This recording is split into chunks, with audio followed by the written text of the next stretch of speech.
All right, try to adjust the angle a little bit over here so it's actually better, hopefully. There we go.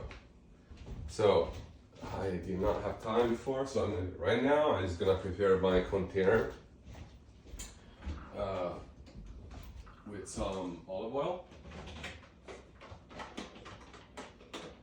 I'll show you what I'm using. It's a simple Tupperware.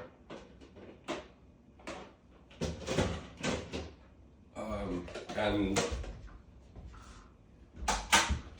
see, roughly can contain about, yeah, I'd say like 3 times the size of the dough. The dough needs to rise in here, right? So we're gonna need a little bit of space. I'm gonna use some olive oil. I'm generous with it. I don't really hear much. You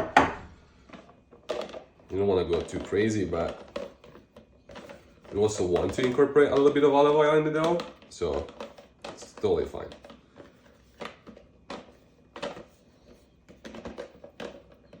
There's a good chunk all around the edges and all of that. And here's the dough right now. So it's been 15 minutes and it looks great. You see, like it's all rounded at the edge. It's not flat like a pancake batter. Still has some shape from when we worked it before, which is great. It means that we're getting there, right? What we want is we want a dough that can hold its shape.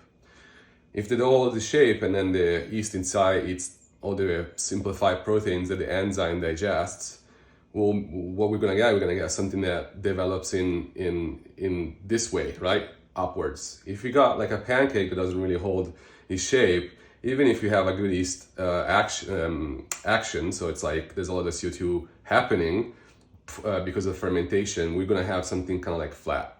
We don't want that. But first of all, to avoid this, we're gonna move this dough on the surface over here on the working bench. I don't know if you see, I just scoop it up. Like I just did the same thing almost that I was doing before. I just tried to create a little bit of tension, and once I could feel they would come, I just scoop it up. And it's still sticky, but it's not as nearly as bad. So I make sure that I give a nice clean to the bowl. Now, you were asking me last time, what is gluten? Gluten is this. This is gluten. Right?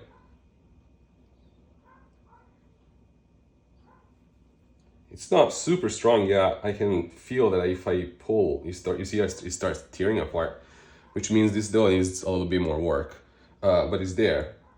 More gluten development happens with either mechanical movement, like the one I'm doing right now, scooping from the top, opening it, and opening it again, and then folding on itself, you see?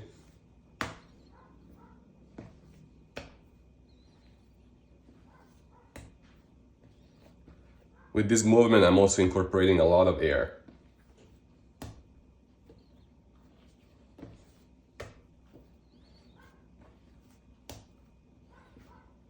And I try to like kind of tuck it back underneath.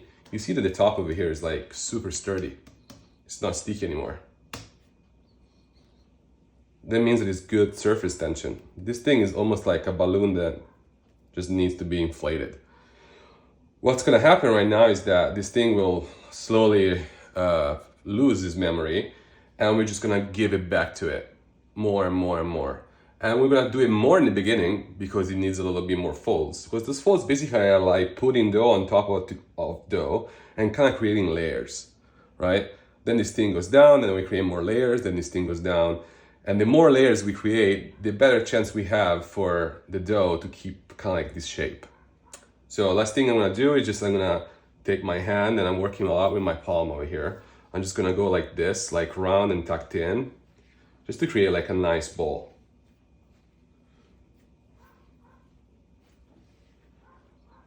Then underneath over here is where the seam is. I'm just gonna go seam side down in our oil little thing over here.